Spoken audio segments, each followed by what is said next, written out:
All right. How's it going, everybody? All right. Don't need that echoing in your ear there. You only need to hear me once, not twice, because an echo sucks. How's it going, everybody? Hope your holidays were good. Everything was fun. Hopefully, if you celebrated something where you get gifts, you got something you really wanted or needed or just really appreciated. Any of those things are valid. And honestly, I know COVID and everything sucks. I hope y'all got to enjoy it, whether it's by yourself, with a significant other, with a roommate, with family, whatever it is you did. I hope you did it safely and had a good time. That's all we can ask. All right. So, as usual, you know, this is the stream we do a couple of times during the week. We do one here on YouTube, and then we do one on Twitch, which we'll do tonight at 9 p.m. Pacific time.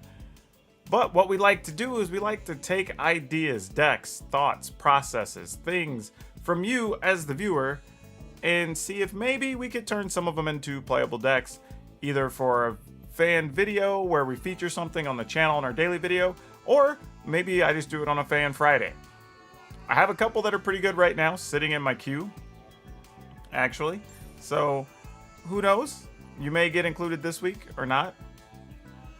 But I like looking at ideas. So let me start by giving y'all the link, because this is going to be the most important thing of the day. If you don't have the link, the rest of this is kind of pointless.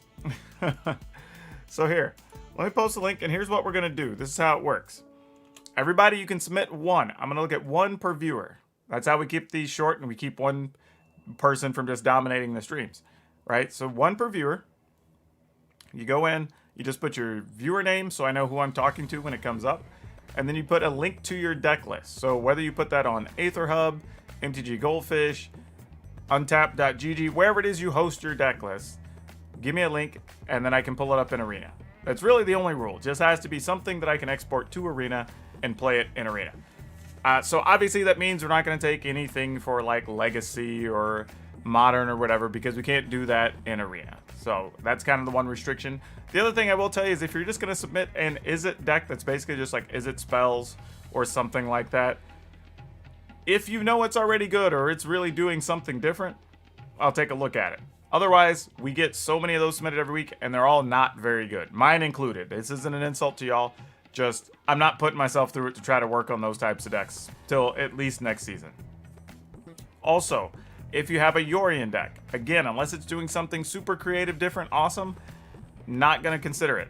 Partly because Yorion decks are just super slow, and that makes for bad content.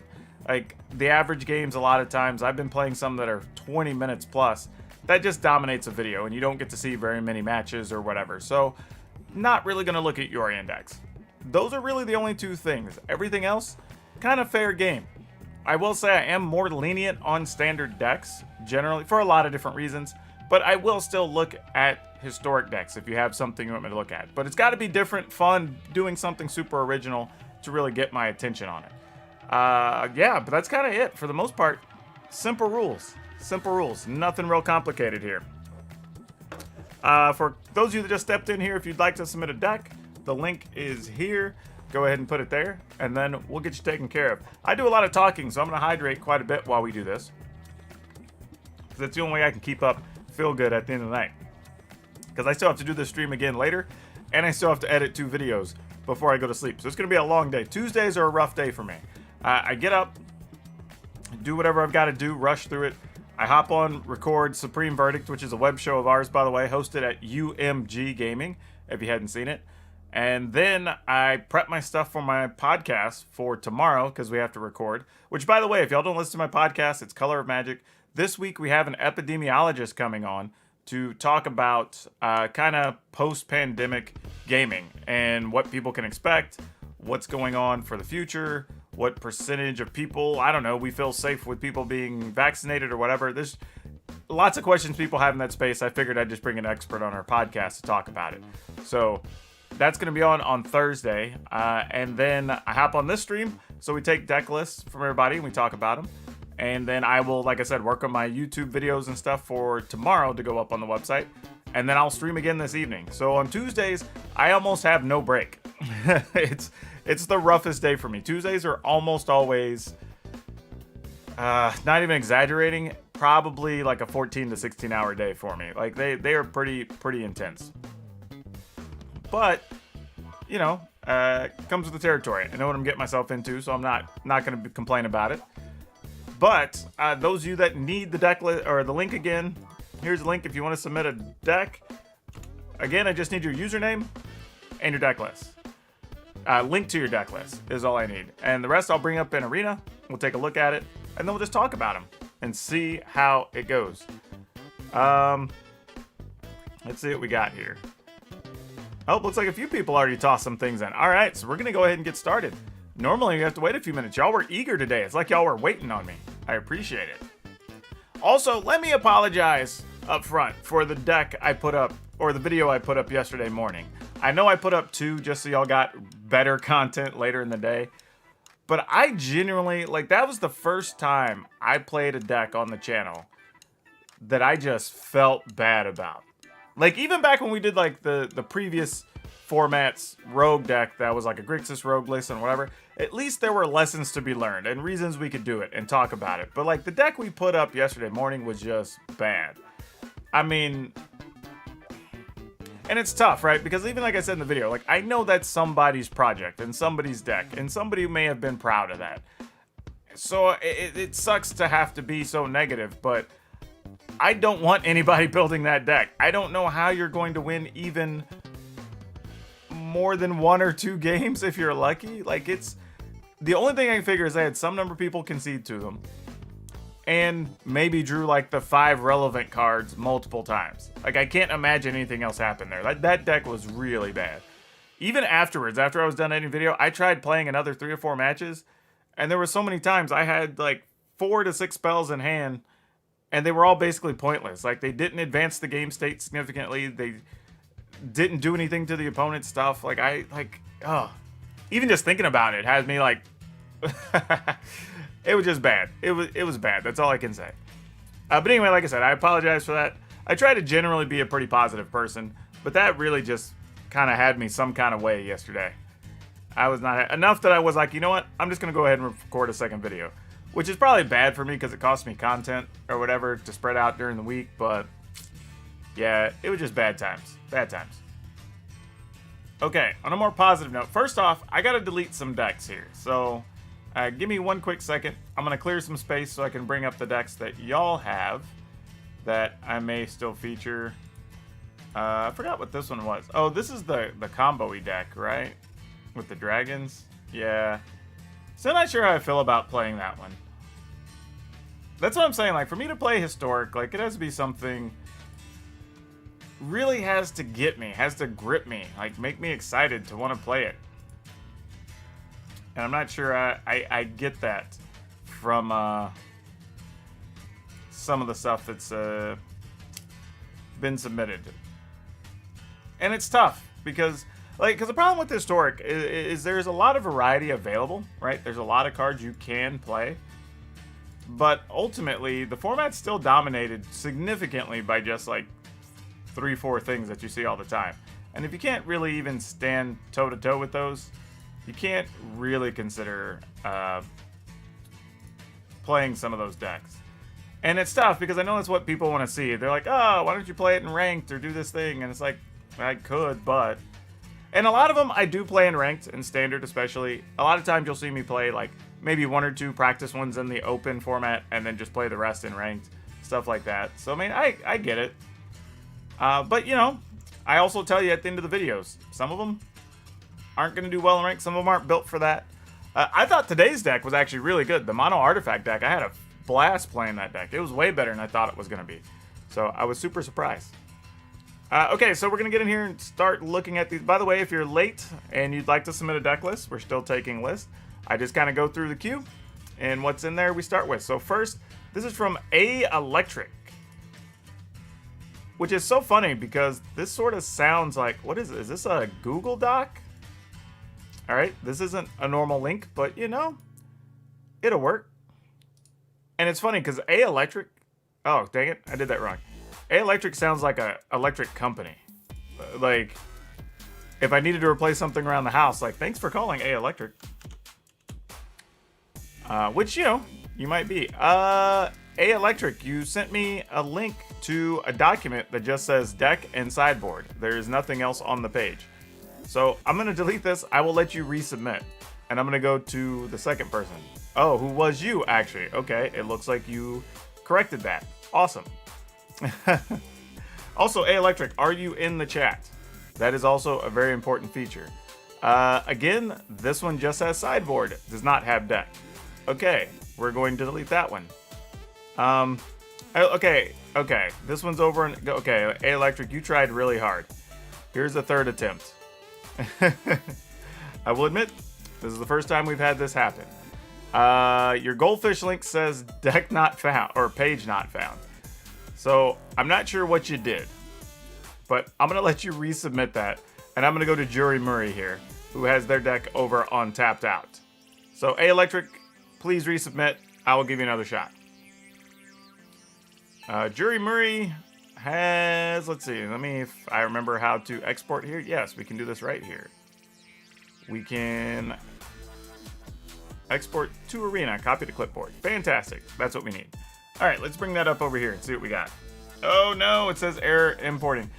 Try a different banishing light or something. It's not accepting that one. It doesn't like it. Let me see if I just copy it directly.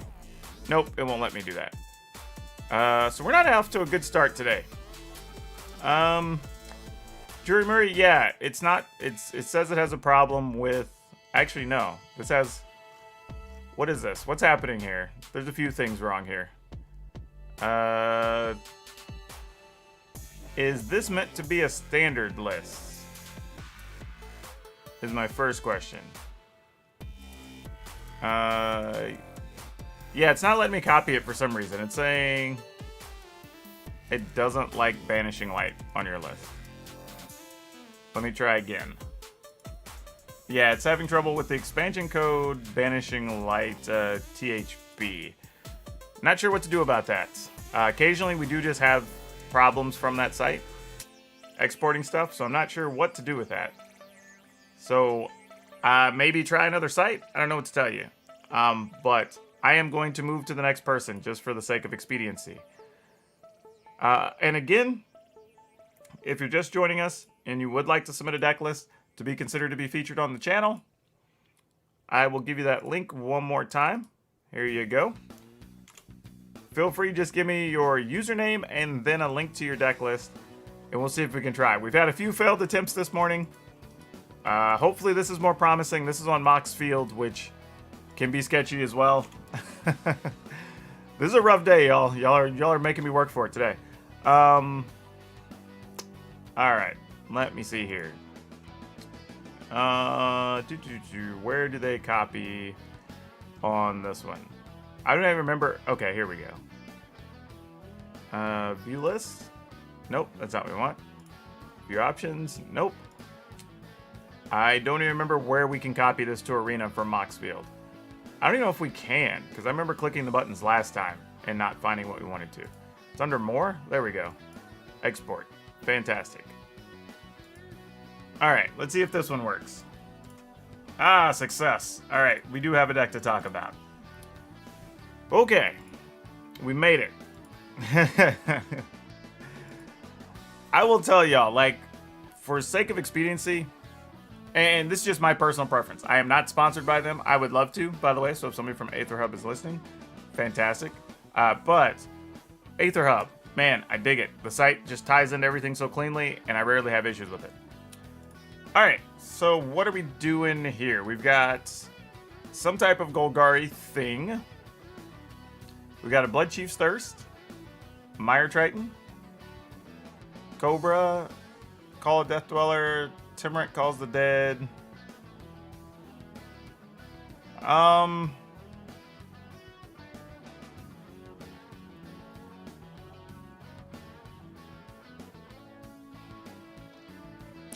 You know, this is neat, but my problem is really, this is kind of just a Scoot Swarm deck. Like, if your opponent deals with Scoot Swarm, the deck really doesn't do anything else, unfortunately. Like, you've got Fiend Artisan, which I'm assuming is just a search for the Scoot Swarms. But 8, 12, I mean, and honestly, here's my experience, I'll say this. Ancient Green Warden has not been good. Like, randomly, the best thing Ancient Green Warden has done for me is have reach against rogues.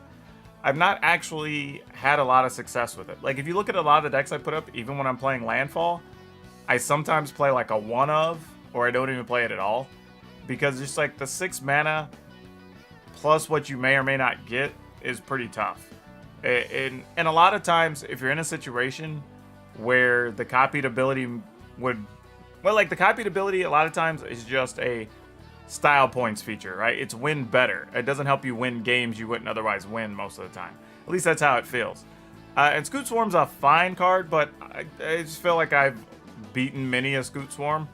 So I'd prefer to have, like, a deck that's good. Like, if you notice the decks I play Scoot Swarm in, like, the decks could totally win if I never see a Scoot Swarm for 4 matches. You know, so a lot of times I'm pairing it with...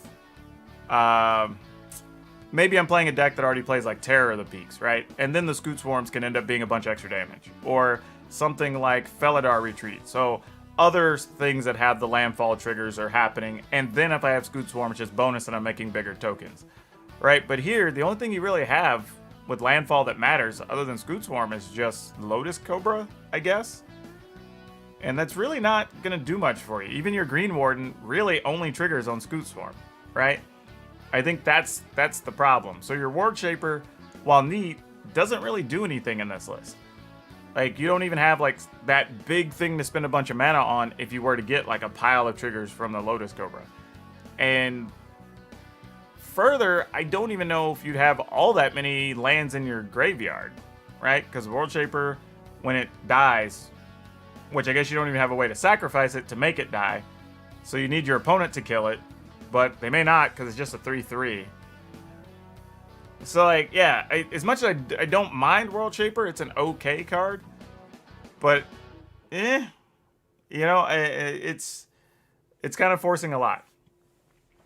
Yeah, there's a lot. I think what I would say is refine this a little bit more. See if you can find some things that utilize landfall a little better. So you have maybe like 3 or 4 different cards that care about landfall.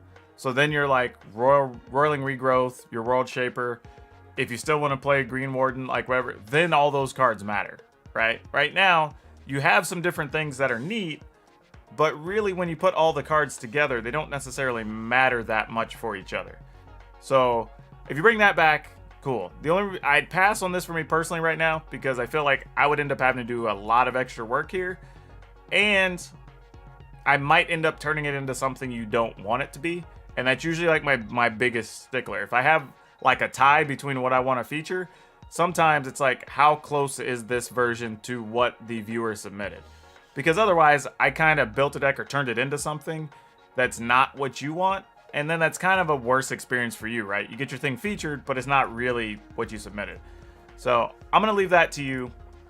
I like the idea, though. I like what you're trying to do. There's some neat ideas there. You know, if you can get World Shaper to work, could be cool.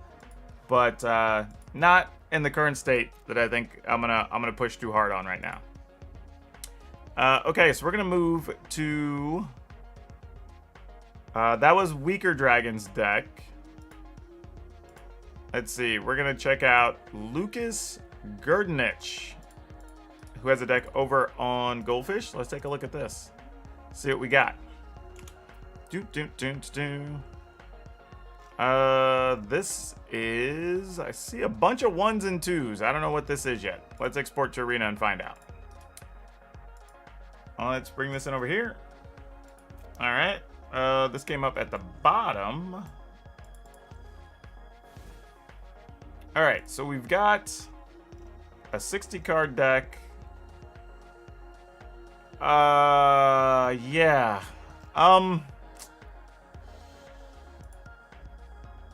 I'm not even sure what we're doing here. There's no reason for there to be so many 1-ofs. My first thought was this might be a brawl deck or something, but it has 4s and 2s of other things. You need the deck list for, or you need the link for decks? Sure. Here you go. If you want to post your deck list, just go to this document, post it there. Yeah, I don't... Yeah, unfortunately, I have to pass on this one because it's just, this is largely incomplete. The first thing about deck building is, if you can play 3s or 4s of stuff where it makes sense, you should, because it adds consistency. Like right now, you're playing, like, what I see a lot of deck builders do, especially when you're new, is you want to play like a little bit of everything, right? Because you want an answer to every single deck. The reality is, not every deck's going to have an answer to every single deck. And that's the reason you have sideboards, so when you play best of 3, you can try to fill those holes. The other is that when you do that, like, here's an example. Let's say you get an opening hand with Return to Nature, a Root Grazer, Call in the Ambush, we'll say a Shatter the Sky, and lands. That hand doesn't do anything, right? Because you have a Return to Nature that likely doesn't have a target. Against some decks, you'll have 0 targets. Your Root Grazer, cool. On turn 2, assuming you get the right lands, you could play that, but that doesn't really do anything. Are you really gonna spin this on turn 3 to fight something for 3? Probably not. It's probably gonna be better served as a land. But you're playing Shatter the Sky, so you don't want to get rid of the creatures that you're playing. So, that's a weird spot. And now you just have lands, right? So you have one active card in your opening hand, because you have a whole bunch of cards that don't work together. Like, that's the problem here. Like, Cultivate's cute, but the only real landfall trigger you have anyway is Felidor's Retreat. And you don't have anything that really costs a bunch of mana. I guess there's... I mean, like, Andrew Inversion is going to be a land more often than casting it. Like, my question would be, what do you want this deck to do? I think that's what you need to ask yourself. Like, what is it you're trying to do? And then put all the cards in that are trying to do that thing. The problem is right now, you have, like, you might tell me, okay, well, I'm trying to do a creature deck with landfall and whatever. And it's like, okay, well, why are the Shatter the Skies? Right? You shouldn't be trying to destroy all the creatures you just put into play. That doesn't make a lot of sense. Like, even playing Shatter the Sky with Return of the Wild Speaker doesn't make sense, because you may be getting rid of the only things that'll let you use this card, because you have to have a creature in play. So there's a lot of things like that that I think you have to kind of clean up and figure out, like, what you're really trying to do here. So on this one, I'm going to pass, but it's mostly because there's just no direction there, and I don't know what it's trying to do. That's usually the biggest thing there. You gotta, usually, and I would say, I would go the far opposite end when you're deck building. And just say, okay, I want a deck that does, I'm just making up a thing, but let's just say you want a deck that does a bunch of trample, right? So then you look for every single card in those colors that either have the keyword trample or say something that cares about trample, right? Then you start there, and then you have a pile of cards. And then you can trim away the stuff that just, like, costs too much or is too situational or whatever, right? And then you trim down, and then you look at actual, like, versatile spells, right? Like, you might want Banishing Lights to remove stuff. Or maybe you want Primal Mites, so you could fight creatures and, you know, whatever, right? And then you start filling in your gaps that way. But just to play one of everything or try to cover all their bases with every single deck or whatever, just not gonna work. It's the same reason that, like, mono red will struggle sometimes with decks that gain life. But that's fine, right? That's the benefit of streamlining the deck to come right at you and do maximum damage. That's what they're trying to do, right? So you can't really worry about that necessarily. This says you want to make a viable Shark Typhoon and Ominous Seas deck. Had a decent green blue. The reality is Ominous Seas isn't a great Magic card. It's fine, but truthfully, just build a good deck that plays Shark Typhoon. You don't need to be messing around with Ominous Seas. The problem with Ominous Seas is you waste so many turns just to get an 8/8 that still dies to literally everything right now. Even when you have, like, the problem is one of the best removal cards right now is even something like Blood Chief's Thirst, right? Your token is 2 or less casting costs. So you've spent 8 draw steps to be able to make an 8/8, maybe make it during combat so you could kill something, assuming they don't have, like, I don't know, Heartless Act or something, right? So maybe you spent 2 mana, waited 8 draw steps, or 8 drawn cards, to make an 8/8 that effectively just killed a creature, right? That's a huge investment of time to just kill a creature. And that's assuming you get to block successfully, right? That's the best case scenario.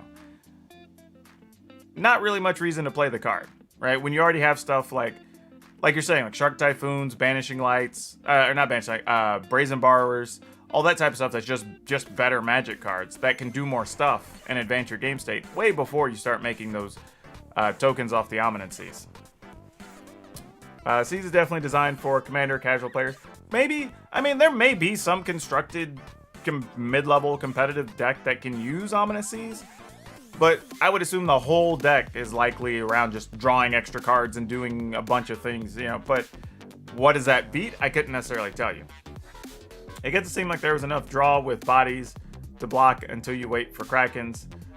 Well, yeah, here's another question, right? Like, you could play things like Ominous Seas, or could you just play, like, the 2/3 Kraken, right? Every time you draw a card, just pay 1, make your Kraken bigger, make a token.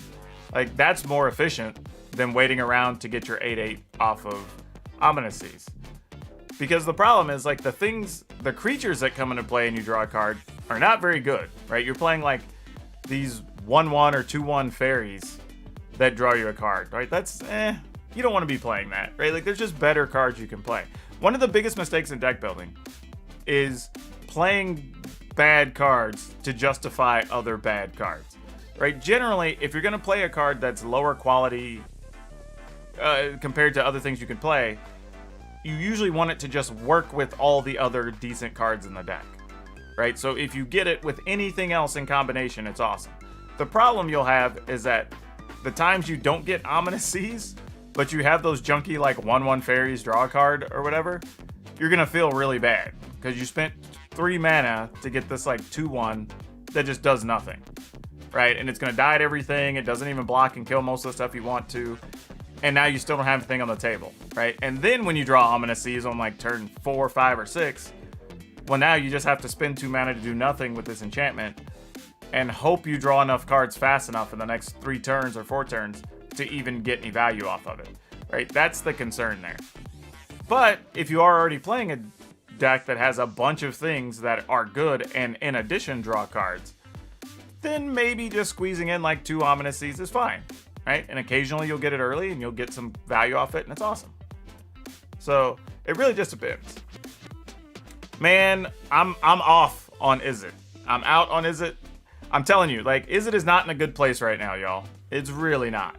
I think I did a video about that a couple weeks ago. It's just not good. Like, I'm hoping, like, if I genuinely mean this, if one of y'all thinks you have a really good Izzet deck, I will take a look at it. I would love to feature it. People keep wanting to build it. Every week I have like 6 of them to get submitted. And mine included, they're just not good. I mean, just being honest, they are not in a good place right now in Standard. And the reason being is if you look card for card in the Izzet decks, they are just significantly underpowered compared to what your opponent's decks are doing. Right? Like, you look at, I don't know, what's the best 4-mana thing you can play in Izzet right now? Is it the, like, Experimental Overload or whatever, right? So by the time you play it, you might make like a 3/3 or something with it and get a card back in your hand. your opponent's going to be playing like Questing Beast, I don't know, maybe even a turn 3 or 4 Great Hinge or Wicked Wolf or who knows what, right? Like so many better things than you're going to be playing. I don't even think it's about needing a bomb, Doc. I think the problem is, like, if you think about to the previous couple of seasons where people really enjoyed playing Izzet, the reality is you just had substantial creatures. Like, you had substantial threats. And that's the biggest thing. They didn't have to be bombs. Like, because remember, there were 2 different Drakes at one point that cared. There's a 3-mana one and a 4-mana one that cared about cards in your graveyard. So even late game, you're like, cool, I got this like 10-4 creature I can close the game with. Right? You don't have that with Izzet. Like, a lot of times with Izzet decks, the way I beat them is you get ahead and they're having to spend all their cards dealing with all your stuff, but then they're just not doing anything. So you just have forever because you're not worried about that one thing showing up and blocking your creature or the one thing closing the game out.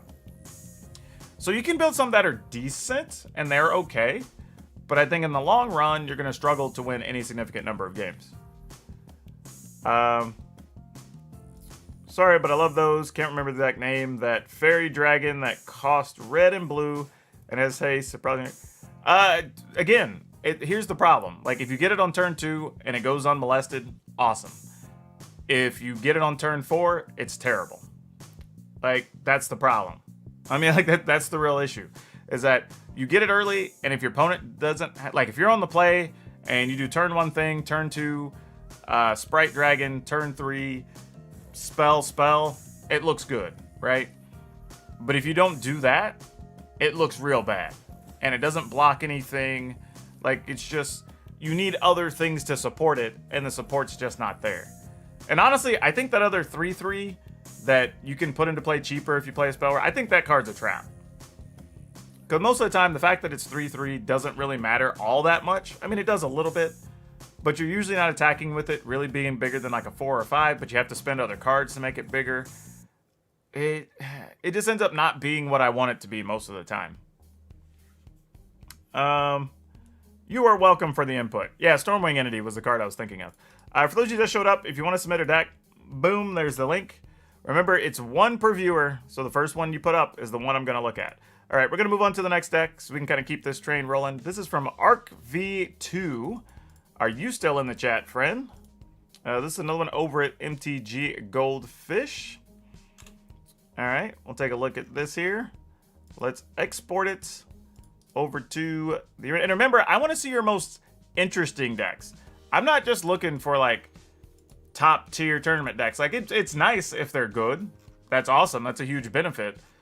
But I just want your most interesting thing. That's what we're looking for to feature on the channel. Because I can put up just good decks. All right, so let's see what we got here. We've got Archpriest, Fireblade. So this is okay. Questions. Yeah, this is just a fine deck. There's nothing bad about it, particularly. Nothing wrong with it, I guess is what I'm saying. It's just a decent deck. This doesn't really kind of fit the bill to be featured on the channel as like a fan viewer feature. Mostly because it's kind of just, it's not doing anything different. It's just doing good Boros things, right?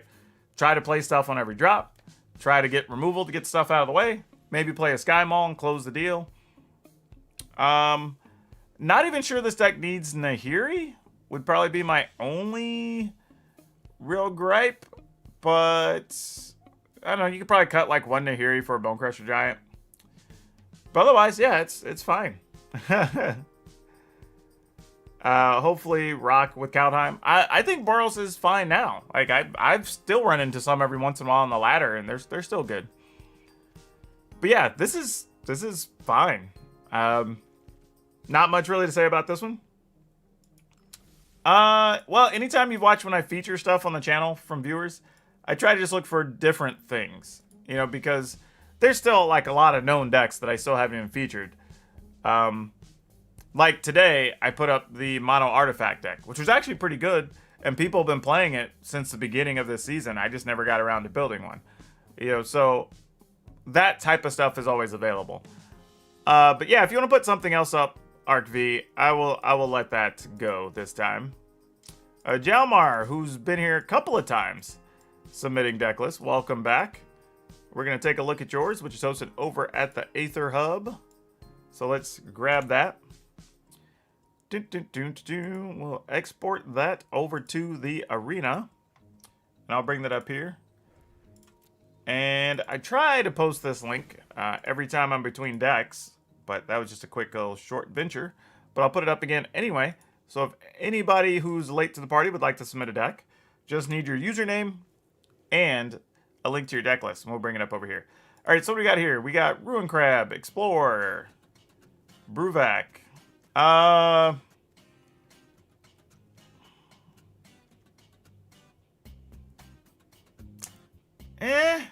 mean, it's fine, but it's just trying to double down on Bruvac and mill stuff. I mean, probably not featuring it. It's a mill deck. You know what I mean? Like, it's another way to mill. I'm not, And again, it probably does fine.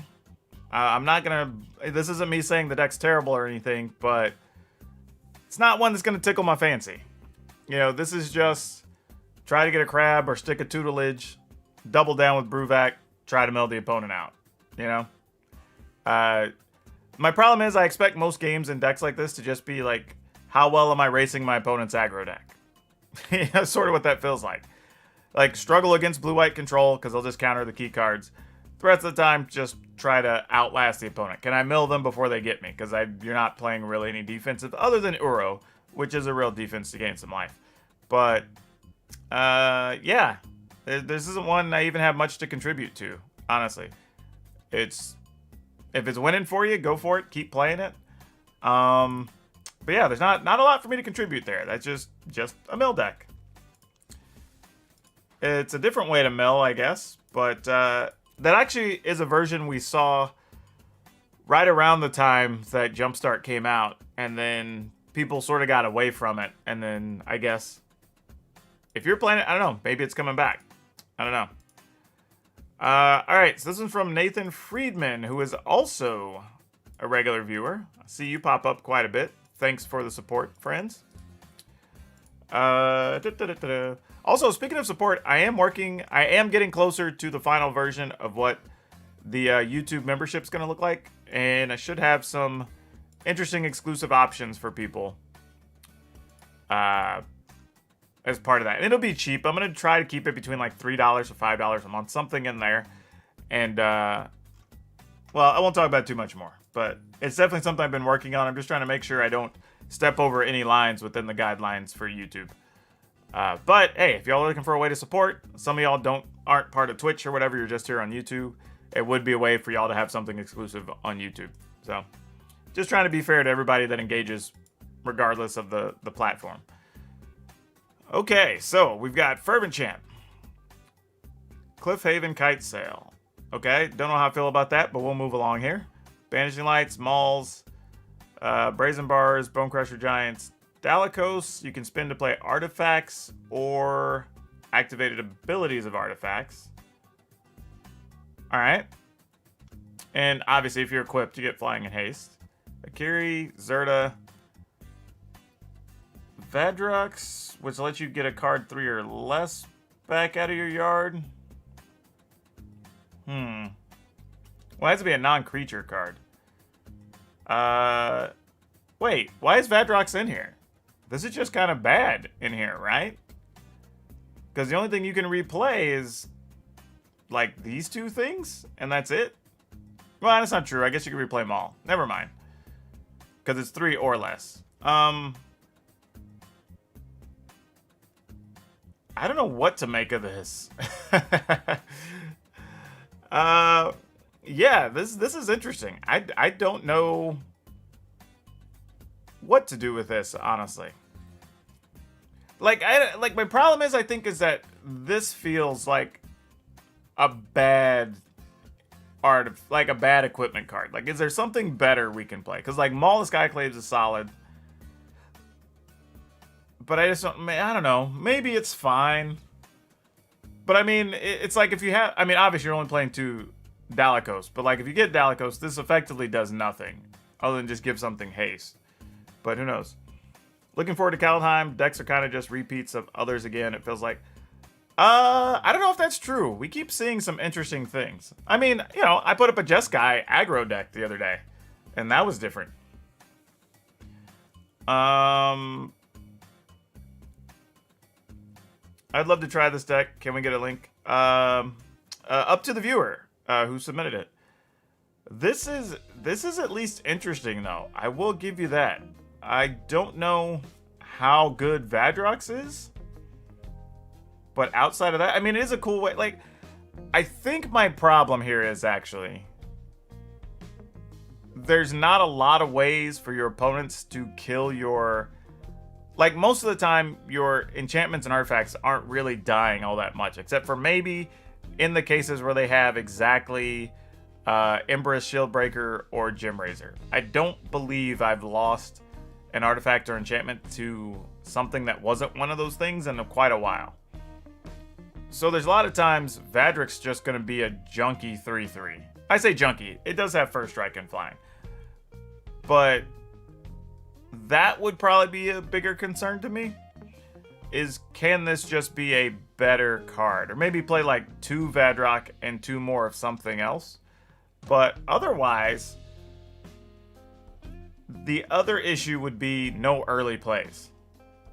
Right? Because if you're looking at it, you kind of, if you don't get Fervent Champ, which only pumps other Fervent Champs, by the way, I think you're better served here playing the other 1-drop Goblin we just saw. The Goblin Warrior that whenever it dies, deals damage equal to its power. But that's maybe it. You know, I don't know if... Like, I could see a lot of games here where you just don't have anything until turn 3. And that's going to make it very difficult. I mean, you do have Brazen Bar, you do have Bone Crusher Giant. So, like, they are spells, but you're not really advancing your game state for a deck that wants to be playing extra artifacts, equipment, you know, whatever. So, that's probably the toughest part. I'm going to put this in the maybe pile. I'm going to give this, at least move it to the next round of consideration. I think there's something here. For the sake of brevity, I'm going to put you as Nate F in here. And we'll call it Just Guy Equip. So I remember what it is when I look at it later. Alright. It's like I said, it's interesting. I don't know. I have no clue if it's good or not. I'm just doing my Simon Cowell and making first impression statements here. But I think that one's at least warrants more consideration. It's something different. Even if I don't end up playing that, or the deck doesn't look as is, it's at least inspiration for another idea, potentially. Which, that's also good. Alright, so we've got something here. I don't know what this something is. Let's import it. Alright, this is Historic deck. Let's see what we got. This is from, by the way, Argos Fae, F-E. I believe that's how we're going to pronounce that. Alright. Let's see what we got. We've got Nabin, which triggers whenever you use wizards entering the battlefield abilities. I feel like I've seen a version of this recently.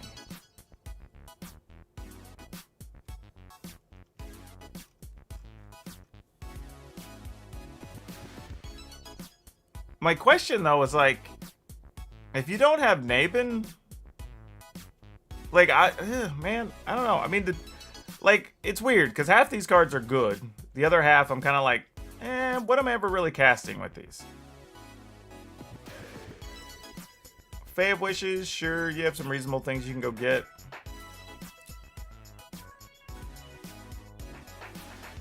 Why so many Sky Tethers? Like, there's so many questions I have. So many questions.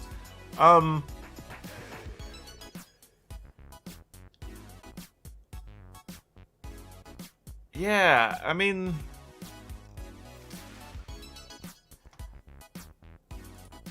See, the interesting thing here is that... Oh, so you said there's a description in the list. All right, let me look at this. So you're trying to kill with flyers.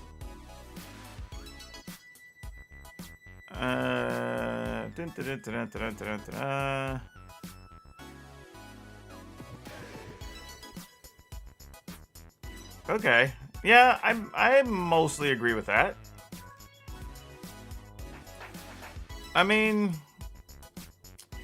like, there's questions here, like, why is there, like, Cloudkin Seers and Glasspool Mimics, and not even just, like, the good counterspell if you're playing Wizards? You know what I mean? Like, that's, like, one of the best reasons to play Wizards. Like, that feels like it should be in here. Pro Fish Keeping. Hey, PowrDragn just uploaded the standard deck. I've been wrecking this season. Seems to be pretty good. Rogues, what is your graveyard with using your graveyard as a resource? I'll take a look at it.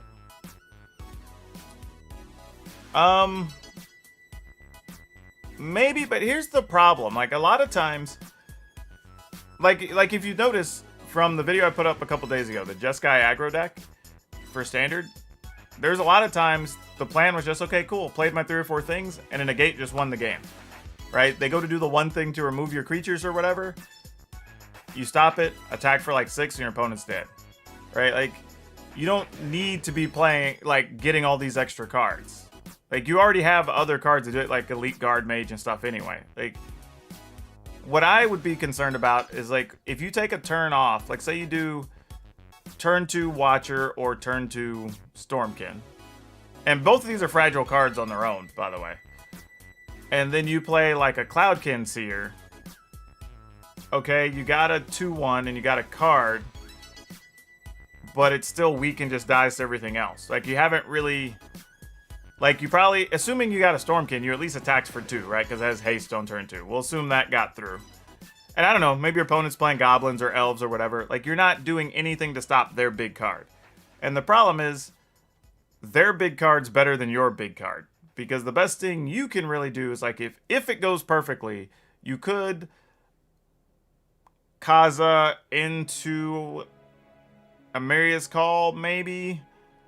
You know, possibly, but even then you have to have your mana hit right too, because you would need blue-red for Kaza, and then you need 3 white for Amaria's Call. So, like, there's going to be some holdups in how this plays out, because you're having to hit very specific mana colors on top of trying to advance what you're trying to do. Like, that would be the toughest thing. I'm kind of curious, like, is there a way you could do this with Wizards and just play blue-red? Like, is the white even necessary? You know, I don't know that answer because I haven't explored it yet. Because, I mean, I do like Deputy Attention. It's a pretty sweet card. But is it just better to play with red? Because, I mean, because the Wizards thing has kind of been done before. But, no, I get that those are things. I do understand. We have multi-lands. I totally get it. But also, playing these, the mana can only be used for creatures.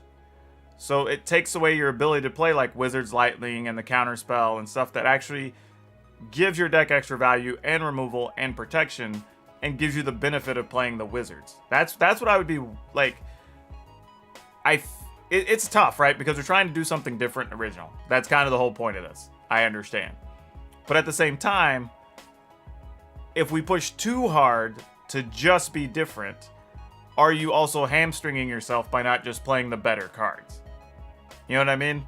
Because you do get 1 mana Lightning Bolts and 2 mana straight up counter spells, which are pretty effective in nearly every matchup, right? You're going to want those cards like all the time.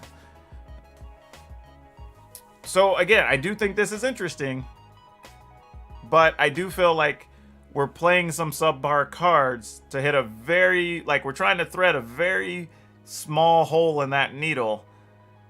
And I'm not sure the gain is there for me compared to what the other decks are going to be doing in Historic.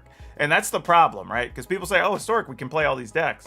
Sort of, but you have to be playing enough of a high value level of card to really be able to do anything. If you're not, you know, like we're saying, while you're casting Cloudkin Seers, your opponent's just loading up their board or getting these big over-the-top enchantments or whatever. and you're kind of limited in your ways to deal with those.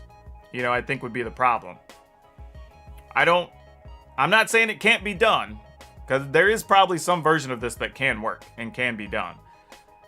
But it's just like, I don't know, maybe just here sitting somewhere in my brain, it's just like, but there are such high quality cards we're just not playing. You know what I mean? It's sort of what it feels like. Like, we've hit more, like, and I get it, we're trying to play a theme. But, like, I question, like, okay, if you cut back, like, a Fae of Wishes, like, even what we're going to get with Fae of Wishes, we should be giving ourselves better choices. We don't need 4 Sky Tethers, right? Like, what are the most things that your opponents are playing with flying in Historic, right? There's not a ton. So you shouldn't need more than 1 or 2 to even go get. You know what I mean? Like, there's gotta be other things we could be doing. And I just don't know what those are, but there's gotta be more. Am I a fan of Historic for LGS gameplay? No LGS I know of plays Historic. They just play Pioneer or Modern when they play.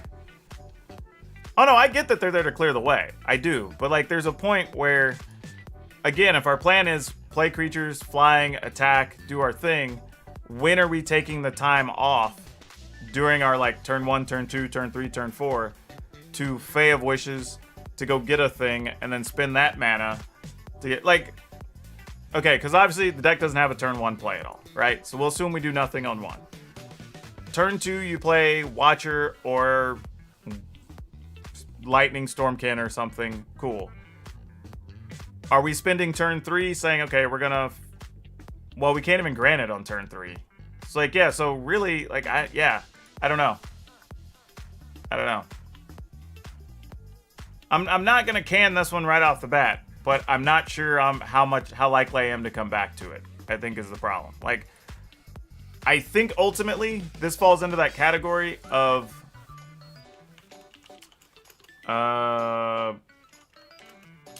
like, it's in that category of like, I think it's interesting.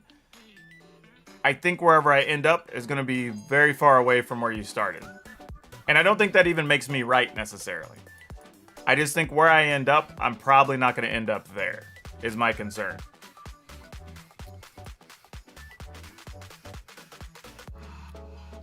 And like I said, I am totally openly to admit that I will be wrong on some of these deck assumptions.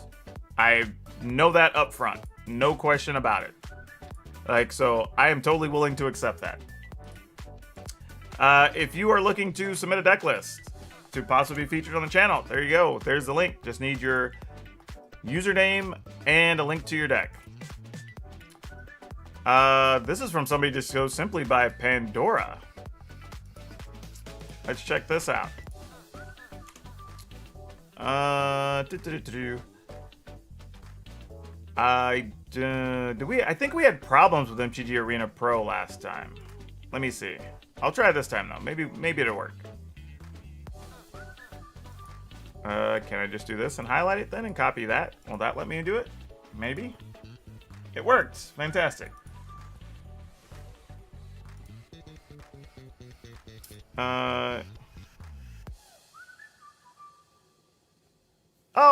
I'm sure things are going to have weaknesses. That's not what I'm concerned about at all. It's more just playstyle, trying to think through the turns. Because again, like I said, in Historic, the power level is so high, especially when you're playing ladder, right? Like, everybody's doing such big things. Every card has so much value.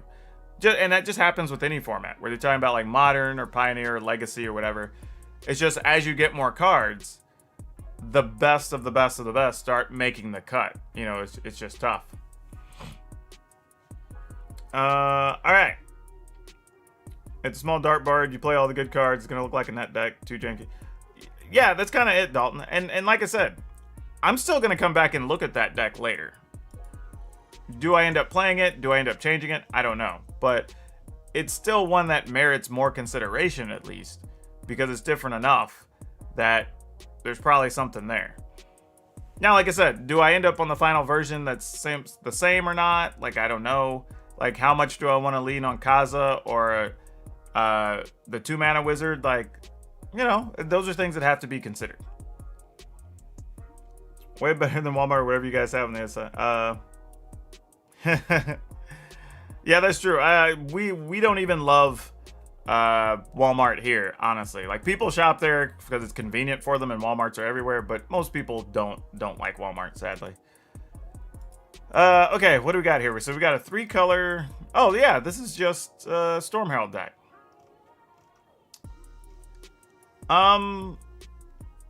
Yeah, I think there's different ways we can get here, but yeah, this is a Storm Herald deck.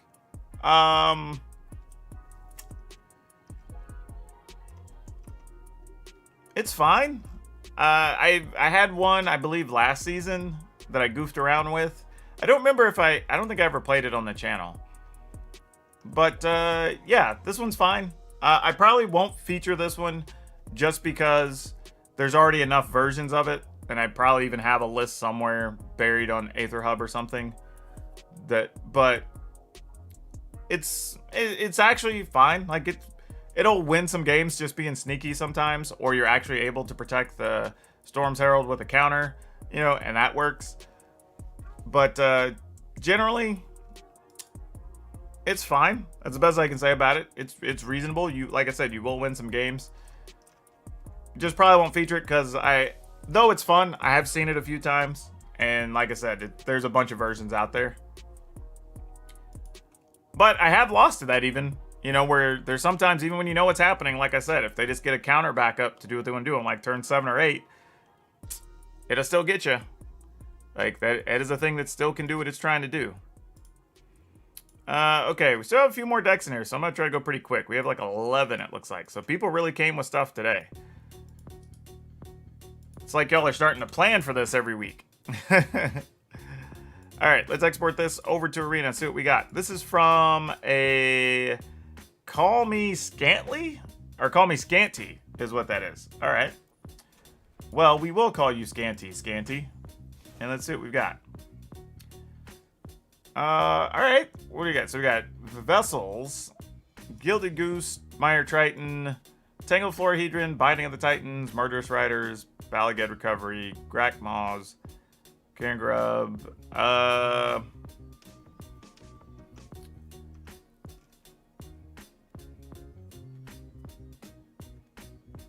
this sort of looks like a Reanimator deck-ish thing. I'm not really sure what's... I mean... The problem, I'll tell you this. Because I actually tried to feature one, or build one for the channel, as far as a Reanimator deck. And my biggest concern was just that the Reanimator cards we have now are just not good. Like, they just cost too much, and your stuff just gets spot removed very easily, and you just never get where you want to go. Like, even here in the early turns, right? You're playing like Mire Tritons, Binding of the Titan. These just don't do anything while your opponent's doing whatever they're trying to do. And then you end up trying to play like a Mythos and a Throi or something after you've moved your mana up. Shall we begin? And then they kill your one thing, right? You know what I mean? It's just like... I'm really hoping by the time we get to the summer set next year that there's some reasonable amount of Reanimator stuff. Because I like really want that to be a deck. I think that could be really cool. But, like, I mean, Carrion Grub's fine. Like, Carrion Grub's fine if you've managed to clear the way, right? Like, if your opponent's blocked some stuff, you've used a Murderous Rider, and then, like, it's the last thing on the table. Otherwise, it's just kind of like, alright, it just runs into a couple of things that chump block it, or it dies to, like, the opposing Death Touch thing or whatever. And it just doesn't do much. Like, I want that card to be better. I really do. It doesn't perform super well. But when it goes on, that's sort of how I felt about it. Like, I had one that it maybe did what it was trying to do once every, like, 7 or 8 games. But the in-between ones, it just felt like you just got blown out. Like, it's a real struggle. And I don't have, like, I have to pass on this because I already know I don't have the ideas or the wherewithal to make it work. Like, I tried 2 or 3 different versions, and I'm in the camp of, like, it's just not good right now. Like, I don't know if I could put that kind of time in to just end up back at square one, you know? And you might have better ideas about it than I do, If you've had any success, awesome. But you almost really can't even waste time with cards like Migratory Greathorn, you know, because you're getting like a land, but like, is that better than even just playing, I don't know, the thing that goes and searches 2 land, right? 1 in hand, 1 in play, right? Like, is that any better than that? Like, not greatly. You know what I mean? Because you don't have that many things really that even mutate, and you're only playing 3 of them. So like, and it looks like you've tried. Like, I can honestly see where it looks like you've tried some different ideas to try to make it work. So I have good appreciation for that, because I've been through that struggle with this build. But I don't know if it's worth the effort, honestly. And the removal right now is so good that you end up investing, like I'm talking about, 3-4 turns, setting up stuff, getting things in the graveyard. You finally get it into play, and then they just kill your big creature, right? So now you're just with these, you know, your Florahedrons and your Mire Tritons that just aren't doing anything. Like, even in this list, like, Archfiend's Vessel being able to make a 5/5 is cool, but you're really only putting it into play with what? Because it's not even, let's see. Yeah, because that's to be cast from the graveyard. So that doesn't even, yeah, that doesn't even help you.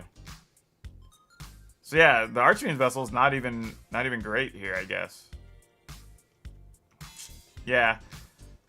Yeah, I'm passing this one just like, it's a real project piece. I don't blame you. I have love for that type of deck. I really do.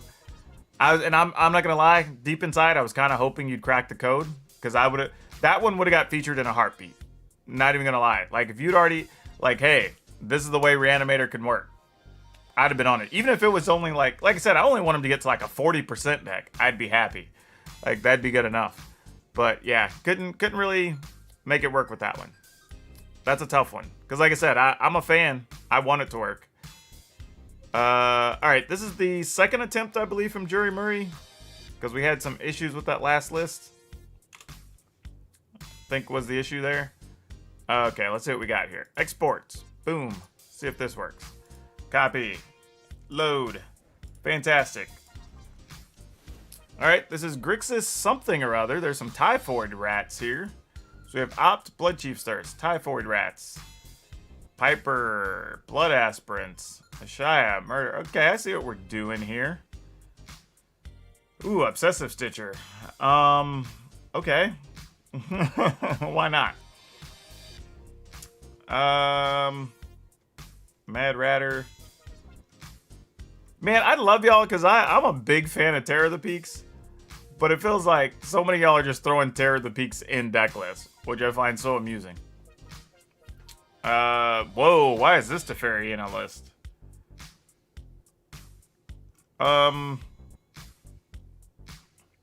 This is sacking stuff to try to put permanents on the aspirants. Deal 1 damage. Oh boy. There's a lot to talk about here.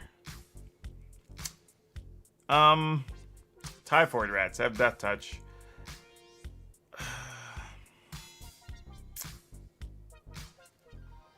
Okay, like, Obsessive Stitcher, a sweet card. I do think it's a neat card. I agree with that. My problem here is there's a lot of just 2s and 1s of things that don't really make sense. Right? Like, well, first, like, I'm not sure why Typhoid Rats is the rat of choice. Is the deck better without blue? Because I'm not really sure what we're getting out of this. And Opt is nice, but we could just double down on playing more of the Village Rites.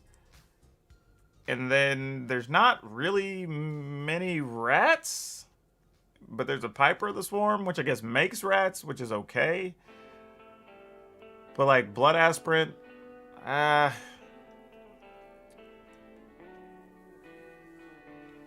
like there's not a, like, if we're trying to sack stuff, why are we not playing more Roast Riders instead of the Aspirant? Like, yeah, I don't know. Maybe this is just a wild card issue. I think might be the problem. Yeah, I get that this makes rats. I do. But it also costs 4 and it's a 1/2. So it's likely not going to make a lot of rats. And how many things do we have that draw cards? There's Opt, Village Rites. Yara if we sacrifice something. Yeah, I don't know if the blue's even necessary here. I think the problem is, like, again, I feel like we tried to double down to really try to take advantage of something like Mad Ratter. And it's a bad card that we're playing something that's only like medium at best to justify. But then we took out other good cards, like more Woe Striders, more Village Rites, possibly a third Ayara, you know, stuff like Murderous Rider that could kill Planeswalkers potentially. Like, Veto's in here, but the only thing we have gaining life is just Ayara? Is that correct? Yeah, like in Pyromancer, yeah, I appreciate the effort, but I don't think blue's necessary in this list. Like, even just the random Teferi could probably be one of the red Planeswalkers and be better. Like, I don't know. Or even Liliana, maybe. Just making the opponent discard and kill, or maybe kill something. Yeah, like, and even the idea of, like, you have Obsessive Stitcher, but it's really just to draw and discard. But there's also red cards that do that, so you don't really need the blue mana. Because truthfully, we're rarely going to be using the blue side, right? Or the activated ability, the mana ability, right? You're just going to be tapping it. So you don't really need it. You know, like, this could just be a black-red deck. It doesn't need the blue cards at all. For what you're trying to do, the blue's not bringing anything to the table that you don't already have access to. And then just play more of your better cards. Like, I think that's the issue here. Like, even, like, Relic Vial, it's like, yeah, okay, I get it. And it kind of works.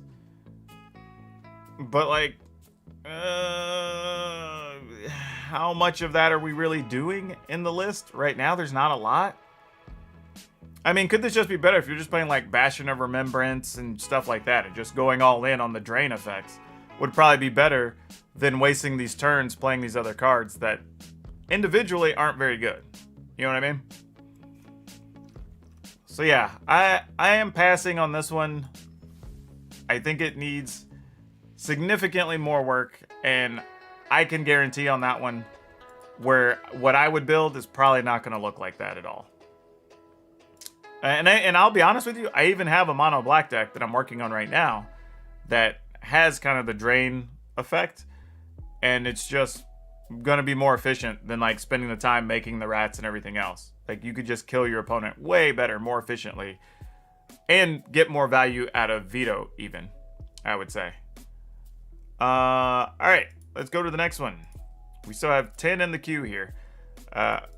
Matt C has a deck with Matt with Numbers over on Archidect, which I still can't get over that site.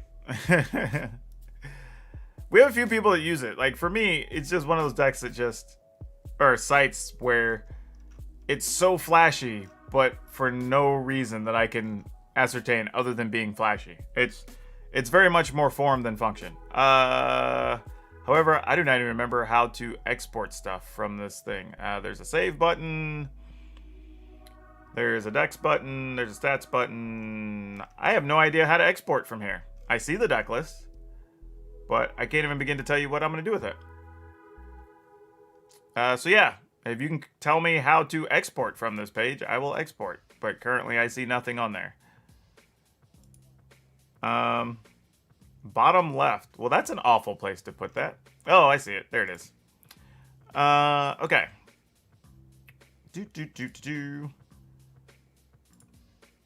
Alright. Awesome. Looks like that'll work. Here we are. Jund is always good. People like some Jund action. That always performs well for us. Alright, so we've got Village Rites, Claim the Firstborn, Forbidden Friendship, Cultivate, First Heroic Games, Transmogrify. I did play a Transmogrify deck recently, and it was pretty fun. Had some good luck with it. Luca, Back for More, Turn Timber Symbiosis, Void Beckoner, Titanoth Rex. I'm feeling this a little bit. I kind of think Void Reckoner's pretty junky. I'd like there to be a better creature, but I don't know what else we could go get, honestly. There's not. That was kind of the other problem, too, with doing this Reanimator thing. And this isn't Reanimator, this is Transmogrify, but same theory, is you're trying to get the biggest, best thing to do whatever it is you're trying to do. And there just aren't quality, big, best things right now. Like, that was the other thing. Like, Titanops Rex is awesome because it's an 11/11 trample, which is significant. But I felt like we were so limited on what we could go get. You know, try a ton more land draw and make that a star? Or make that a stat? I'm not sure what you're referring to. Oh, trying to make rats work. You're all having a separate conversation. Gotcha. So yeah, I am feeling this a little bit. I do like what it's trying to do. First rolling games, a little bit sketchy it feels like. But I get what we're trying to do. Pump up our tokens, make those a little more valuable. Yeah, that's what I was about to say. Like, Yodaro feels a little more reasonable to me. Other than Void Beckoner, because I still get an 8/8, but it tramples. And I can also cycle it if I don't have my other pieces to get a card, put it back in. Though, when you cycle it, this does cost 3 to cycle, but you can get it back out of the yard, which is a thing, with Back for More.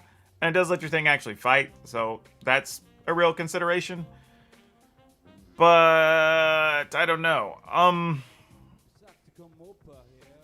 I will say this. I generally don't have good luck with first row in games. I feel like there's been a ton of times I've played it, made my 1/1, and then the rest of the cards did nothing for me. So I would be more inclined to just play those as Yodaros and maybe cut like 2 Void Beckoners for 2 more Yodaros. That's true. That is a real concern. I would say that. Like, that's a good thing to point out. Like, Death Touch on a 1/1 does let you block some things. So that's not an irrelevant ability. But I'm digging this, though. I am digging it. I could be talked into playing this, I think, without too much concern. I'm just kind of going over the cards again here, but yeah, I could see this one getting some screen time. We'll just call this Transmogrify. All right, yeah, that one, I'm sold. That one's easy. I would probably mess around with that, clean it up a little bit, and play it. I think, like I said, the biggest thing is, I do agree, I think Yodaro missing from that list is a big deal, because it's one of the best things you can hit in those colors, because there's just not that many sizable creatures that are worth going to get. Plus, Yodaro has haste, which is a big deal. It's haste and trample, and that's pretty hard to give up on. But, yeah, could definitely see myself playing that one. It can work for sure. Alright, let's get to the next one. See what we got here. 9 more to go. Okay, this is the second attempt from Arc V, because we had some issues downloading that list earlier. So we'll hop on, check that out. Here we go. This is going to be a lot easier. We'll export this to the copy to Arena. Got it. And we will just load over here. Easy peasy. Alright, so it's a mono black list. That's doing Bloodchief's Thirst, Acquisitions Expert, Agonizing Remorse, Heartless Act, Ayara, Inscription, Pelakka Predation. Oh, okay, we're just doing a heavy discard deck. We had this on the channel like a couple of weeks ago. I don't think I went so far as to play like Inscription of Ruin, whatever. But yeah, I had a mono black discard deck on the channel like a month ago, maybe 6 weeks ago, earlier in the season. And it was fine, actually. I think it was more like discard control-y sort of thing. But, and I don't remember playing Ayara. I'm pretty sure I didn't. But, yeah, generally, had a similar deck list. Nothing wrong with this one. This one's totally fine, but probably just won't feature it because we've already done it this season. Next season, where there's some different discard cards or something to consider, I would probably put it up and give it a try. But, no, there's not, I mean, if it's different enough, it still could be worth it. It's just, that was just similar to a concept we already had. This one is going to be from Prime. Which, funny story, when I had a game store, I had 2 people named Greg. And I referred to them as Prime and Sequel. So the one that had gotten there first, he was referred to as Prime. And then later on, the second one was referred to as Sequel. And I think they still go by those names, which is pretty funny, even outside of in their other social circles. So I like accidentally created some nicknames that I wasn't really intending to. All right, what do we got here? We've got. This is a very weird looking deck list that it was like almost all red and all green. So we got Shock, Fire Prophecy, Rumrock Knight, 7 Dwarves. Adventure Awaits. Quarian Dryad. Quarian Dryad, unfortunately, I do have a list right now that plays Dryad. But even with their, like, you just need there to be pretty much Dryad and maybe one other green card. Or too often, you will have Dryad and won't be getting counters on it. So that's already going to be a big down here. Let's see. Reveal the top card of your library. If it's a creature card, draw a card. Scale the heights. Put plus 1 target creature. You gain life. You can play additional land this turn. What are we trying to do here? I'm not sure I understand what the real goal is here. Other than, you know, play 7 dwarves. But there's a lot of things here that are just like looking at the top of your library. There, like I said, there's a Quarian Dryad, but you're also playing a lot of green cards. I'm not sure what's the real goal here.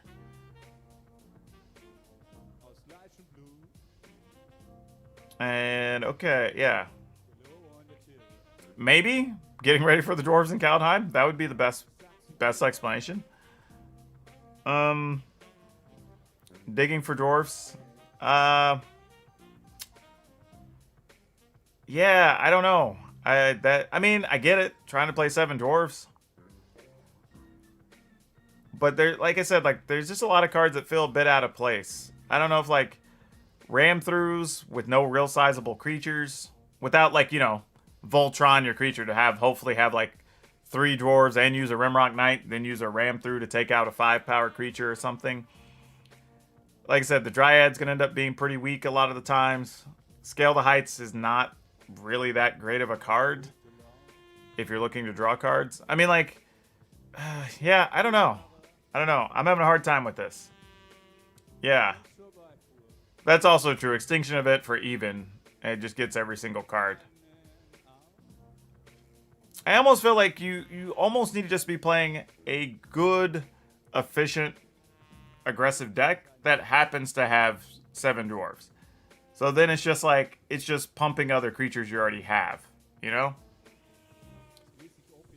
But yeah, I'm gonna pass on this one. I think we're too far away from this. Like, I would have to cut so many cards from this list, I think, to make this playable. I mean, immediately off the top, I'm looking at probably 10, if not as many as 14 cards I would already just be taking out of the list.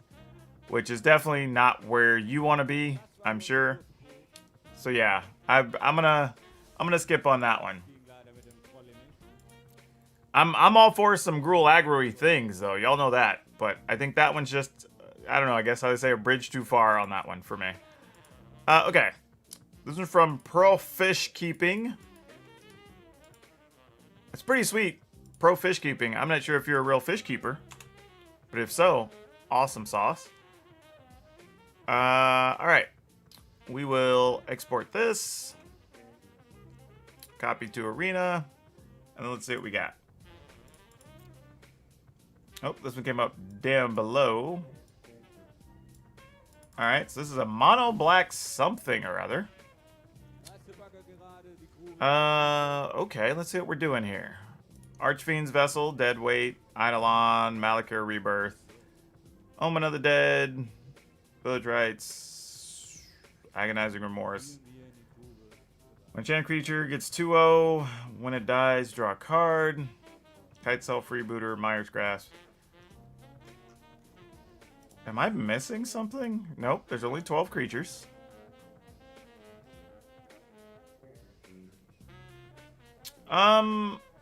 Is this just a worse version of the other decks that already exist? That are playing like Luris and trying to get the Archfiend's vessels out of the yard and replaying your enchantments or whatever. Like, this literally already exists. I'm not really sure why the departure to go so far away from the other deck. But yeah.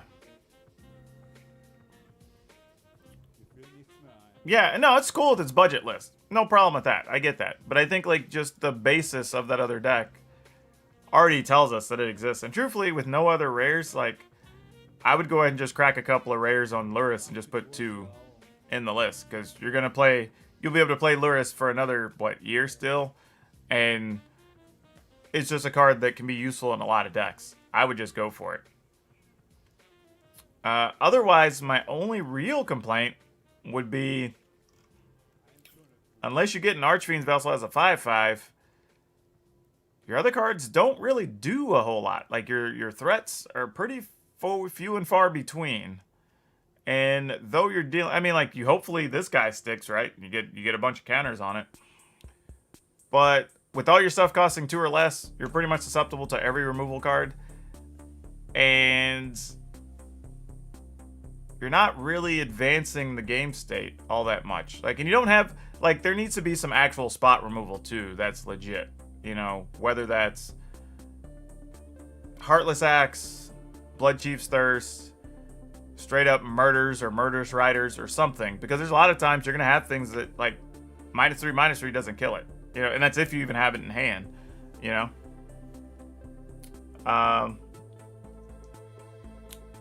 Yeah. I would look around, but yeah, this deck list, matter of fact, I played against one of these a couple days ago. So, like, these are still in the ladder. They're still around. And they're fine. I mean, they're reasonable. Matter of fact, actually, wait.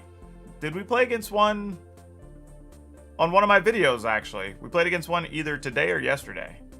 I'm pretty certain. So if you're looking for one, check out the last 2 videos. Because I'm very certain we played it. Let me go double check real quick, because I know we played against one. I can probably just check the timestamps. Let's see. Was not that one. I don't think it was. Yeah, you can look at the mono red Perforos deck. Granted, it was black-white, but concept is similar. It's at the 7-minute mark. It's Orzhov Auras from yesterday's afternoon video. But yeah, that idea will tell you kind of like what they're doing with those, or show you some of the cards that they're playing already. Yeah, but that's probably where I'm at on that. Again, fine deck, nothing wrong with it. Probably just needs to be cleaned up a little, play a couple better cards, but it's a thing that definitely exists and you'll run into on the ladder right now as is. Nerd Phil, you are up. Let's see what you've got. This list is over at the Aether Hub. Boom, boom. Let's see what we have here. This is definitely a discard deck. I think you mentioned that earlier. Also, y'all, I have turned out to... I thought initially I was going to like this Inscription of Ruin more than I do, but I haven't enjoyed it all that much. I think the fact that it's sorcery... I mean, you can't really have discard spells be instant speed, which is already a problem. But it's so much mana for what you get out of it. I haven't been that happy with it. Same thing with the blue one. Words if he can figure out who I am from his past. I don't know what that even means, but okay, sure. Thieves Guild Enforcer, Acquisition Expert, Black Lance Paragons, Heartless Act. Is this a flash deck? Nope, it's weird. Wait. Oh boy. Okay. I'm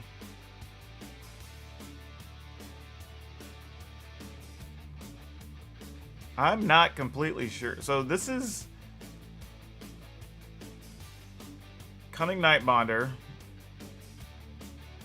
but the only things we have with Flash are Thieves Guild Enforcer and Black Lance Paragon. Oh no, we have this thing, so it would cost less. I've never been able to make that card work for me though. But like, how often do we care that costs 2 instead of 3? Like, is Cunning Nightbonder even worth it in this list? To really get value on one additional card? Yeah, I don't know. Yeah, like Thieves Guild Enforcer is just like a bad removal card here. I mean, occasionally it'd be a bigger creature, but like, could we just play a bigger creature? Well, that's the thing though, right? Your discard sorcery speed anyway, so you're not really holding up flash creatures. Like, you know what I mean? You're not holding up mana to flash things. Like, you either made them discard, or you're playing a flash thing. Like, it doesn't... It's different if you have a significant amount of instants, and then you get your choice of, I can do the thing or counter something or whatever, and then if they don't, I'm going to play a creature. I think that's the real concern.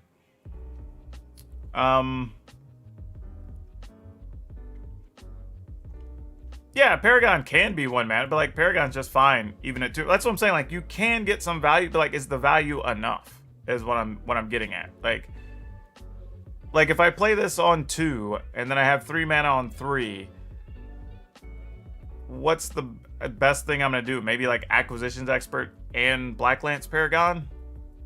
You know what I mean? Like, I don't know. Like, what's my upside to playing this card? I guess is what I'm getting at. Like, what's the best thing I'm getting out of this card existing? And I don't know, like, because most of the time when you see the Cunning Nightbonder, it's you're able to play stuff like Brazen Bar, the 3/2 that costs a colorless, a black, and a blue, you know, and then you're also draining your opponent and drawing a card, so maybe you can get to where you play 3 or 4 in a turn. Like, there's other things going on there. Like, like I said, I have no problem with the discard deck. I just, in a way, I almost feel like we've hit that point again where there's like 2 halves of a deck here. There's like one half that's trying to do like the controlling Elspeth's Nightmare, kind of Liliana, Pelakka Predation stuff going on. And then there's like this other half that wants to be like a flash deck, trying to use the creatures as your kill cards, like, mostly. I mean, you do have Heartless Act, but like, I'm not really sure. You know what I mean? Like, it's kind of like, it's a weird back and forth thing we're doing here. Like, yeah, I don't know. I just feel like there's got to be something else like we can do here. I would probably either decide if you want to go more control-y and just play like Agonizing Remorse and whatever, and just go heavy on the discard, close out with like a couple of big creatures or planeswalkers or whatever, or just lean into playing the flash stuff and then just play discard removal, all the quality flash creatures, and just win that way. Yeah, I agree with that too, Shannon. Like, there is a point where if your deck did what it was supposed to do, your opponent only has so many cards left in hand anyway. But yeah, this almost, like I said, this feels like 2 different decks, because like, you have the flash cards, but if you're trying to make them discard, you don't really have mana up to cast the flash creatures anyway. And even when you get them, you're kind of just using them to block with, so you're not even really closing the clock. You're really just using them defensively. You know what I mean? Like, it's, I don't know. There just feels like there's better things you could be doing, I think. And either half of the deck is good. I just don't know if they're good together. And Cunning Nightbonder is okay, but I don't think it's adding value to the deck, really. Like, it is adding a slight level of efficiency, but not enough that it changes the value of those cards greatly in most cases. I think there's something better you could probably have there. Alright, next up. We're down to the last 5. This is from Vitron Espada. So we're going to copy that, put that over here. Alright, get that up. Boom, boom. We will export this. Have to go down here to the bottom. Alright, we will copy. Awesome. Alright, let's see what we got. Oh no, it says it's having trouble with an island from A&A. Try changing your lands and resubmitting, and I will look at it in a second, Vitron. Resubmit that for me, please. Pandora, you are up. This list is over on MTG Goldfish. Let's see what we've got here. Exports to the arena. Copy and import. All right. What do we got today? Oh, wait, no, we looked at this one. This is literally, yeah, this is the same deck. We literally just looked at this. All right. On to the next one. Bishop with an O0 instead of an O. Bishop, are you an actual bishop or are you a fan of the X-Men? Either or is kind of interesting. Otherwise, you just have a sweet name. Alright, this is using the Graveyard Ultimatum. Alright, Blood Chief Thirst, eliminate. Scavenging Ooze. Skyclave Apparition.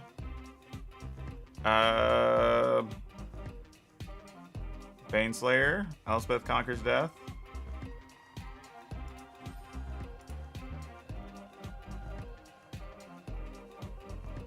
Okay. I don't know, I sort of feel like other than just playing Eerie Ultimatum, I'm not sure this is just like an Abzan control deck that just plays Eerie Ultimatum as the closer. Not necessarily a bad thing. I mean, it's quality deck. Fan of the X-Men. There you go. Yeah, nothing wrong with it. Just not much to really say or do about it. We just be swapping out a couple of cards of choice for personal preference, and otherwise just playing it as is. But yeah, this is one you'll probably win some games. You know, games go long, you get an Eerie Ultimatum, get like 2 Planeswalkers and a Gargaroth back, or an ECD, and call it good. Yeah, probably not going to feature it.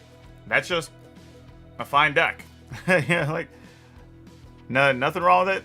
Just not really part of the process of what we're going for here. This one says, this is from Ugly Hoodrat, says something about Resolute Hammer. Let's see what this is all about.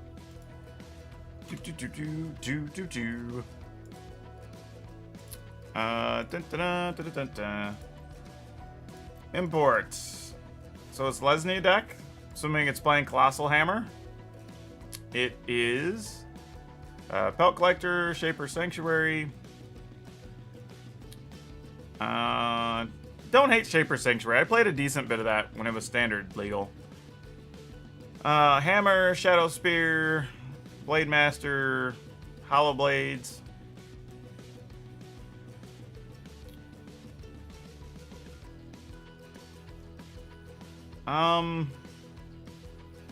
So it's Vigilance, get a +1, has First Strike.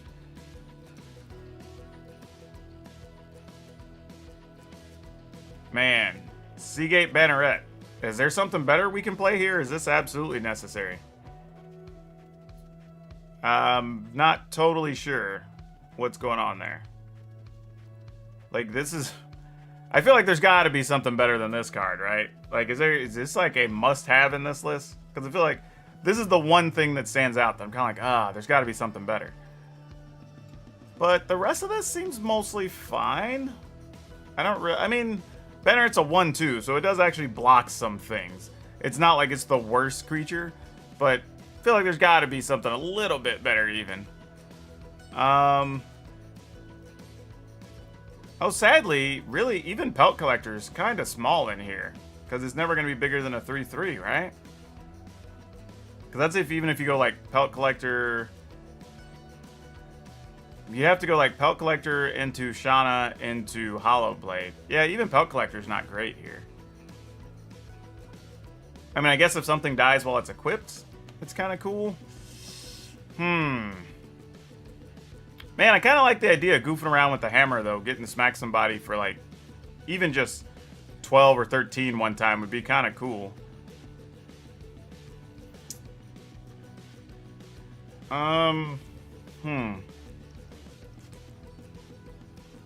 Yeah, I don't know. Pack Beast, I'm not sure if it's, what, like, Oh, I'm sure it can. That's what I'm saying. Like, I'm not saying it can't. I'm just wondering if, like, what are some better things we could play other than, like, Banneret, Pelt Collector, Pack Beast, right? Even at 2 mana, there's got to be better 2 mana things we could play. Like, even just getting bigger creatures to block with or whatever. Like, hell, that the Mirasa Beast or the 2/3 for 2 has got to be better. Like, there's just something we could be doing with in that spot.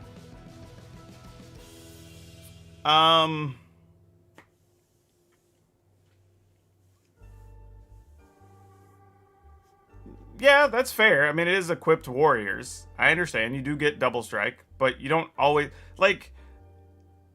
If that's the case, I want 4 Blade Masters in the deck first. You know what I mean? That's sort of the way I feel about it. But yeah, I mean, I get it. That just feels like we're playing such bad cards though to make it work. That's all. There's got to be other things. This is one I'm just gonna set aside to look at later because I feel like I got to research some cards for that. Like there's got to be better options. I mean, if there's just not, there's not. Like I'll accept that there's not, but I got to go looking. There's got to be something better than those. It's hard to accept that those are the best things you could be playing. Like that's a hard one. This is from Hetic Aguera. And this says something about Jeskai. Oh, see? It's a Yorion deck. I'm going to look at it, but I'm pretty sure the answer is just going to be no right off the bat. Just saying. Yorion decks take entirely too long, and most of them don't do anything interesting. This is at least Channeled Force. We're playing a different card at least. Target player draws X cards, deals X damage, up to 1 target creature or planeswalker. Well, I was going to be excited, but otherwise this is literally just a Yorion deck playing Channeled Force for the most part. I mean, you squeezed in Whirlwind of Thought, Ox of Agonis, but these lists don't really need that. Like, this also is like, does it even need to be 80 cards? Right? We're not even playing Yorion as the companion, so why not just make this 60 and then just hit the Dream Trawler more often? Like, I see so many people doing this, and I guess maybe you have it, and yeah, you do have one in the sideboards, it's not there. But, like, this doesn't need to be 80 cards. Like, we could cut Midnight Clocks, Channeled Force, Whirlwind of Thought, Nyx Lotus, and just get down to playing a quality blue-white deck that happens to play Yorion. Probably maybe more Shark Typhoons. Yeah. Yeah, this is just meh. Yeah, this is kind of my thing with Yorion decks. Like, I have yet to see one submitted that isn't just doing standard Yorion things, right? It's just, here's 80% of the same deck. I added, like, 2 different cards or something and some different lands. But it's like, this is still just a Yorion deck at the end of the day. It's not like it's a bad... And that's the thing, too. I'm not saying this to say this is a bad deck, right? It's fine. But if you just made this an 80-card deck and just made it blue-white control deck that plays Yorion, you could just play more like Arcana Sun's Grace. And that's going to be better for you more often than not with, like, you could max Bertha Miletus, so you can always hit your land drops. Right? You can go up to more Omen of the Sea, because you don't really need Glimpse of Freedom when for the same mana, you could play Omen of the Sea and then Scry later.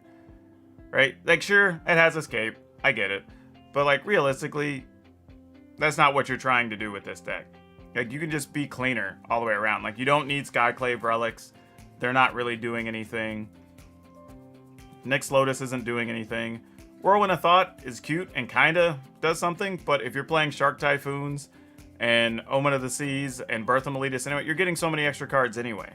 Right? You just don't need it. Yeah. I think it just doesn't... Like, it's all neat ideas and neat concepts, but you're just making the deck worse than it needs to be. Truthfully. But yeah. And again, you're looking at games that are probably just going to take forever to play, which is the main reason I probably won't ever feature a Yorion deck on the channel. It's just, the games all take too long. Win or lose, I play, against Yorion, I play so many 20-plus minute games, and they're just bad for content. So a lot of time, I've told y'all openly, like, unless I end up running into 2 or 3 in a row, I'll often just open concede to Yori Index. And yes, I know it keeps me from ranking up or whatever. Don't really care. I'm making content. So it's just not worth it for me to play a 25-minute game that I know I'm not going to feature on the video. Because most people, like today's a long video and it was 49 minutes. And I'll guarantee you when I go look, matter of fact, I'll do it right now, the average view time is still going to be like probably 13 minutes or something. Like, that's just the way it is. Like, people just don't watch full videos. So it doesn't benefit me to include those games and make a crazy, like, hour and 20-minute video to not really get anything out of it, right? And that's not to complain. I mean, it's just the way it works on YouTube. That's totally fine. But, yeah, your index are just generally bad for content. Oh, I can't see it. I have to wait another couple hours. But yeah, it's going to be probably around, I say that, like, because it's a different deck, I'll probably be around like 14 minutes. But even then, you know, 14 minutes out of 50 minutes. And I had 6 different matches that got covered. Imagine if that video was just 2 matches in that same amount of time, right? Like, probably not that good for content in general. All right, let's see what we got.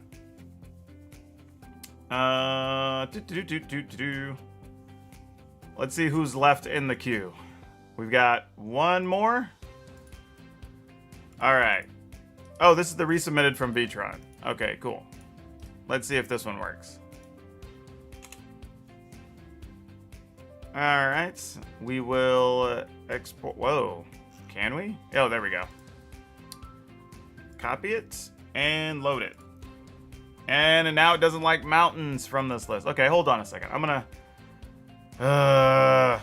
just gonna have to start outlawing MTG Arena Pro, y'all. If y'all are posting deck lists there, I'm probably just gonna have to say like we're no longer accepting deck lists from it, because I think every stream so far where somebody's posted something, at least one problem has popped up, but today it's been 2, and well, 3 technically if you count the resubmission. Also, it builds your list weird, where there's a lot of like different, like this has 5, 6, 7 different islands listed. That's probably also contributing to the problem. And while I'm trying to clean this up to try to make it work, it also makes it more difficult. If I have a recommendation, I run into no problems with Aether Hub. And again, they're not sponsoring me, though if somebody from Aether Hub is listening, I would gladly take a sponsorship from the Aether Hub. Alright, let me see if I can clean this up here. And see if I can make it work. Yeah, then randomly, it gets a bunch of 1 of different islands and then 3 of a particular... I don't know what this was doing at all. Let's try this. Can I copy this? Well, let's just try this. I have no idea if this is going to work or not. Alright, I made it work. Fantastic. At least let's take a look at this. Oh, and it's a sprite drag. I did all that to get to this.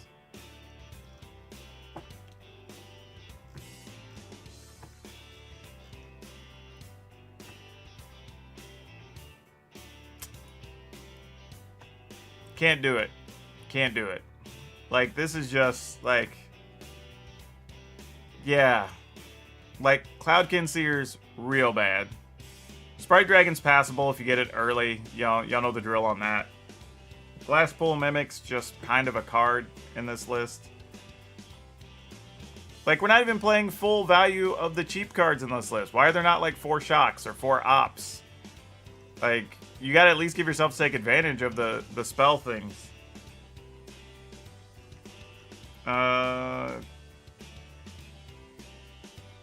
Yeah. This has a long way to go. This has a lot of questions. This has so many questions. I can't really do much with this, honestly. I think there's just too much to be handled with this list. Yeah. I can't. Like, honestly, I would say if you want even a starting point for this list, feel free to look at the video. I think I did one. What was the last one I did? Like 2 weeks ago, maybe? I feel like I did. Yeah, I have an Izzet aggro list from December 8th. Actually, it's 3 weeks ago.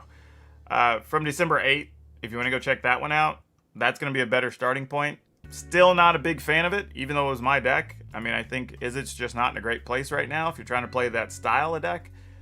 But it's at least a lot cleaner than this, because this has so many things where you're just playing what feels to be very either situational or questionable cards, and you're costing yourself a lot of efficiency for what this deck could be doing. Yeah, I'm probably out on that. But I will tell you, like, I'm pretty hard on Izzet aggro, Izzet spells decks right now. It's hard to sell me on those. I've been through the struggle for a couple months, and man, they are not good. No problem, dude. By the way, hello, good games. Welcome. How goes it? No, you're fine though, Vitron. There's totally nothing wrong with just submitting stuff, and at least just getting some advice. Nanan Warrior is good replacement for. Okay, yeah, that makes more sense. Like that at least is a card that I'm like can do something by itself. Like, so yeah, that's probably something I would play. Kyle, we are done. We are at almost 4 o'clock. We have been going for nearly 2 hours of looking at deck lists. If you want to submit one, I would say either hop into our Discord, which the links are usually, did it not give me it didn't put my normal links down the bottom. I'll have to put that in.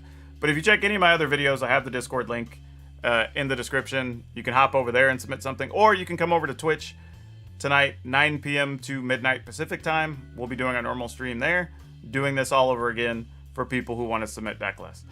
We did get a few from this one though. We got 4 different lists that we'll at least look at, talk about, see what comes of them. So that's a little bit of something. Oh, you're already in there? Oh yeah, then you're good.